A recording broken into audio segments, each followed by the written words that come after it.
Mga kapuso, kilatisin po ninyong mabuti ang kalidad ng barong Tagalog ng inyong bibilhin.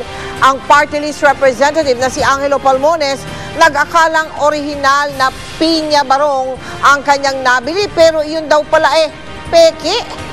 Makatutok si Julius Segovia. Ang barong na ito ang isinuot ni Agham Party List Representative Angelo Palmones sa pagdiriwang ng National Science and Technology Week sa General Santos City kamakailan. Binili raw niya ang barong sa isang kilalang mall sa Gensan sa halagang halos 3,000 piso.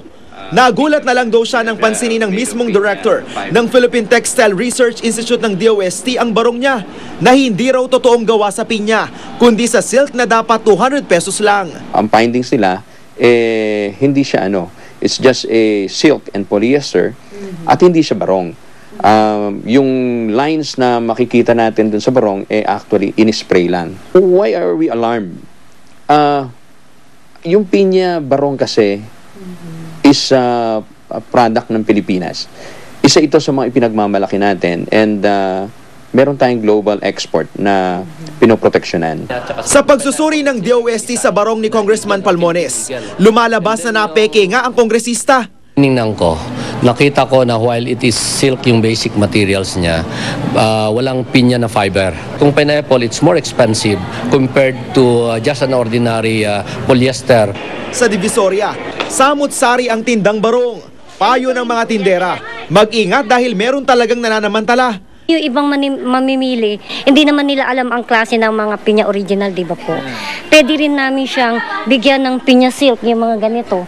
Kasi hindi rin naman nila alam yun Kaya dapat daw maging makilati sa pagpili ng barong. Kundi raw marunong, magtanong sa eksperto. 5 klase ng pinya barong ang pinakita nila sa amin.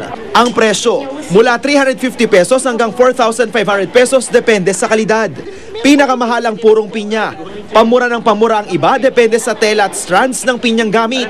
Pinakamura sa lahat ang pinya organza. Pininyahan nga lang siya para kung sino yung naghanap ng mga pang-abay para mas makamura, dito sila. So hindi siya puro? Hindi po. Tela lang ito. Si Resty Alano, aminadong di bihas ang tumingin ng orig na barong, kaya nagpasama daw siya sa nakakaalam ng mamili. Bago ka bumili ng isang bagay, kilatisin mo. Pinatututukan ni Congressman Palmones sa DTI ang usaping ito, lalo pat nakataya raw ang pagka-Pilipino natin dito. Julius Segovia, nakatutok, 24 oras.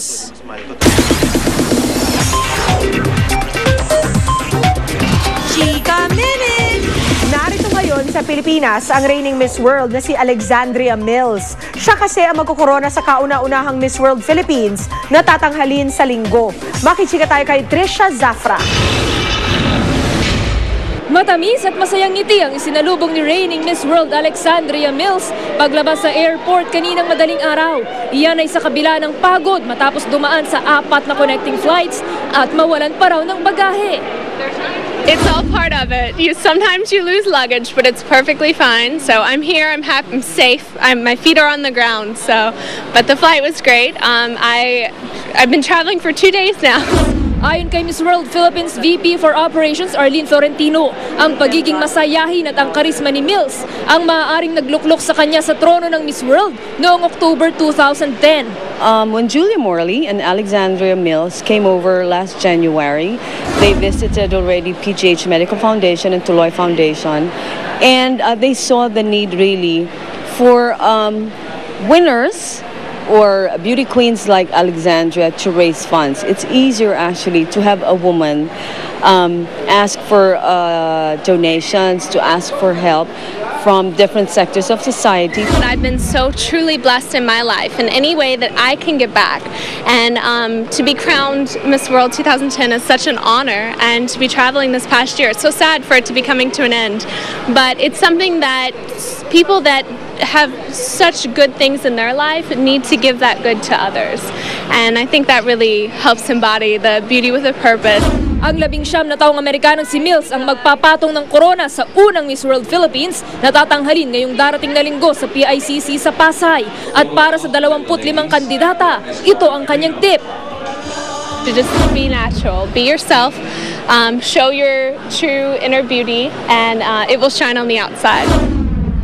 Ang magre-reyna sa ganda, talino at kagandahang loob sa Miss World Philippines, ipapadala sa London para subuking makuha ang corona bilang Miss World sa November 6. Mapapanood sa GMA Kapuso Network ang Philippine Coronation Night sa Linggo ng gabi. Trisha Zafra, nakatutok, 24 oras. Excited na ang Miss Universe fanatics sa gaganaping Coronation Night sa Sao Paulo, Brazil. Ang tatay ng pambato ng Pilipinas na si Shamsi Supsup, lubos daw ang tiwalang may uuwi ng anak ang corona. Makisika kay Nelson Canlas. Naalala pa ni Kule Desma nang mag-judge siya sa Miss Universe Beauty Pageant noong 1991 sa Las Vegas, Nevada. Mahirap daw at istrikto ang organizers pero ayon sa singer, talagang pang VIP ang treatment sa kanila. We were very well treated, you know, 5-star hotel and all that. Lahat.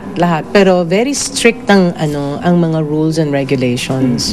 Yeah. No talking to the candidates, mga ganun. Yes, and I think even to other judges eh. Parang gano'n na, if I remember right. Kasi mahirap yung mga yung nagko-confer kayo. Naniniwala si Kuna good choice si Lea Salonga para maging judge this year ng Miss Universe na gaganapin bukas sa Sao Paulo, Brazil. Dasal ni Ku, sana raw ay maging handa ang ating candidate na si Shamsi Supsup. I believe that she should be very well prepared. Even spirituality niya, yung maturity niya, yung world issues, you know. And sabi ko nga dun sa isang interview ko, kung hindi mo masagot sa English, I'm sure she can, no? Pero kung candidate ka of whatever, hindi mo kayang sagutin sa English, Tagalogin mo na lang, kumuha ka na lang ng interpreter. Naghahanda na rin ang international singer na si Lea Salonga sa kanyang pag-judge. Magiging parehas daw siya sa pagiging hurado ng pageant. Everybody's chances are equal. On the physical side, it changes the minute questions and answers are once that gets into it. Malaki naman ang tiwala ng ama at mga taga General Santos City na makukuha ni Shamsi ang corona sa Miss Universe.